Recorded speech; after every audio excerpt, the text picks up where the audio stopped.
ain't gonna believe this. So this woman said black people need to be exterminated, then created an organization to help do it. And now her name is on clinics all over the country. So the lady name is Margaret, and Margaret has an issue. You know them annoying weeds that grow uncontrollably? She believed blacks were the human version of those weeds and needed to be exterminated. And this is literally her direct quote. So she created something called the Negro Project, which you probably heard of, but what you probably didn't hear is that it was built on a plan to stop black people from reproducing. And the crazy part about it is she found a way to use feminism to make genocide look like empowerment. Now, it's a lady named Hillary, and Hillary is married to a man named William. And William isn't just the average man, he becomes the 42nd president of the United States. And Hillary is a big fan of Margaret and her work. Yes, she's literally a fan of a woman who wanted to exterminate black people. So fast forward to 2016, Hillary ends up running for president herself. And the crazy part about it is, the lady that's a fan of the black exterminator ends up getting majority of the black vote.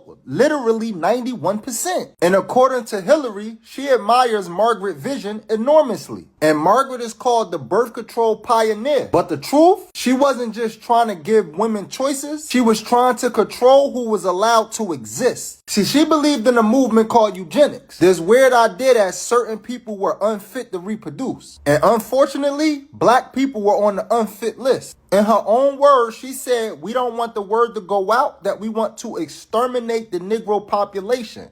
And that's a letter she wrote in 1939. And that's not a conspiracy.